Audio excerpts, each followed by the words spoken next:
Congolaises, Congolais, mes très chers compatriotes, je m'adresse solennellement à vous en ce jour dans un contexte exceptionnel en rapport avec la situation sécuritaire que connaît notre pays dans sa partie orientale. Ce contexte d'agression et d'occupation des territoires dans le Nord Kivu est perpétré par le groupe terroriste dit du M23 avec l'appui avéré en hommes et en logistique du Rwanda. Au moment où je fais cette adresse, nos agresseurs occupent certaines localités dans le territoire de Rutshuru, occasionnant ainsi un drame humanitaire avec plus de 200 000 compatriotes forcés de fuir les affres terroristes dans les zones de combat. Ils se retrouvent en dehors de chez eux, sans logis, sans nourriture et sans soins. Des instructions précises ont été données au gouvernement pour leur rassemblement et leur prise en charge. Au-delà de ces efforts, j'en appelle à un élan général de solidarité pour alléger leur fardeau.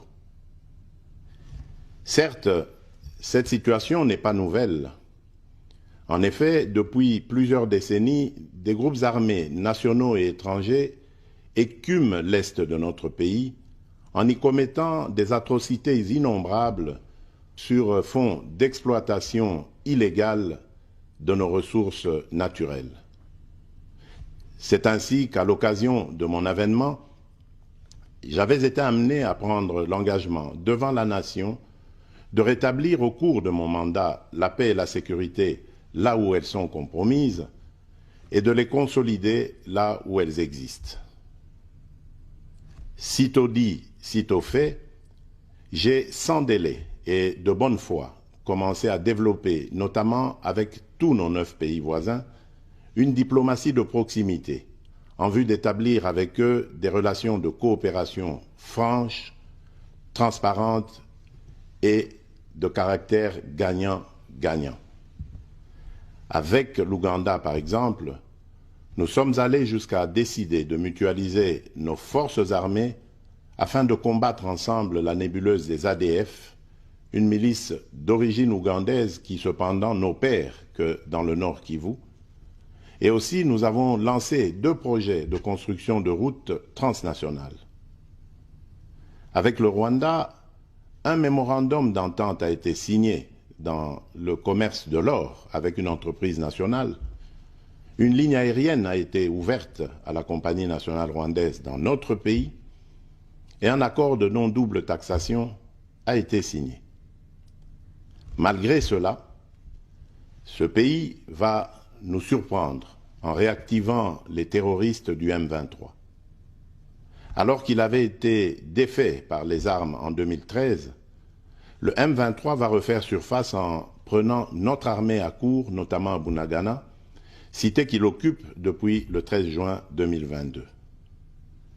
En effet, sous la fallacieuse accusation de soutien des FARDC au FDLR, le Rwanda a en réalité des velléités expansionnistes, avec comme intérêt principal l'appropriation de nos minerais, et pour ce faire, il s'active à déstabiliser l'Est du Congo pour créer une zone de non-droit en vue d'assouvir ses appétits criminels.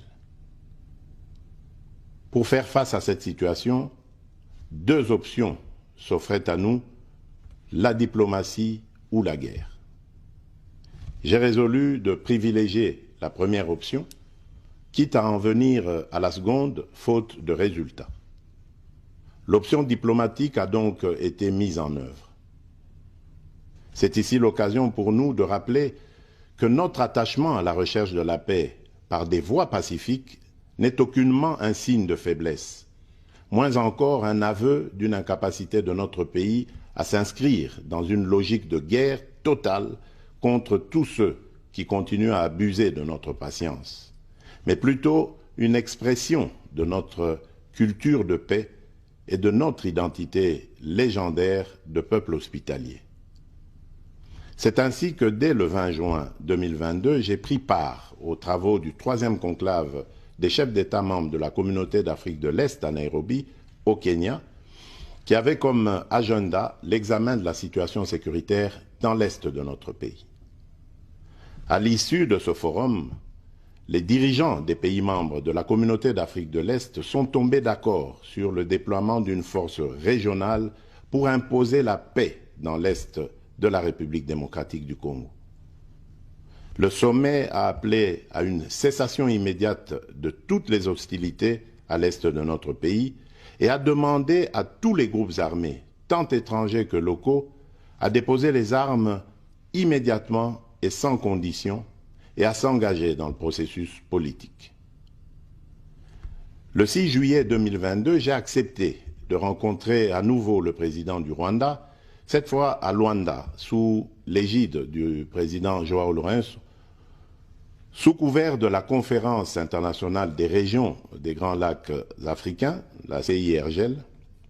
Il en est sorti une feuille de route qui stipule entre autres objectifs normaliser les relations politiques et diplomatiques entre la République démocratique du Congo et le Rwanda. Et pour y parvenir, la première action retenue, arrêt des hostilités et retrait du M23 des positions occupées conformément au communiqué final de Nairobi.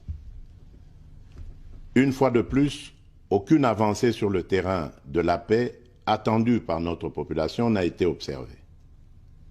La dernière activité diplomatique en date a été la rencontre avec le président Paul Kagame autour du président français Emmanuel Macron et à l'initiative de ce dernier, en marge de l'Assemblée générale des Nations unies à New York. Ici également, pour l'essentiel, il a été acté le principe d'un cessez-le-feu immédiat et du retrait inconditionnel du M23 des positions qu'il occupe, toujours sans résultat tangible sur le terrain. Mes chers compatriotes, comme vous pouvez le constater, malgré notre investissement et les efforts fournis dans cette optique, la paix et la sécurité ne sont pas au rendez-vous. Garant de l'indépendance, de l'unité nationale et de l'intégrité territoriale, je réitère mon engagement constitutionnel de défendre la patrie jusqu'au sacrifice suprême. Mes très chers compatriotes, ne doutons jamais qu'ensemble réfléchis et engagés, nous puissions changer le monde. À vous, nos vaillants soldats, vous qui avez pris l'engagement de servir sous le drapeau, je vous invite ici au sens élevé du patriotisme en ce temps particulièrement exceptionnel de notre histoire, de défendre notre pays, de protéger l'intégrité de son territoire et d'assurer la sécurité des Congolaises et des Congolais contre toute agression ou attaque d'où qu'elle vienne. À vous, mes très chers compatriotes, la guerre qui nous est imposée par nos voisins exige de chacun de nous des sacrifices. C'est le moment de taire nos divergences politiques pour défendre tous rassemblés notre mère patrie.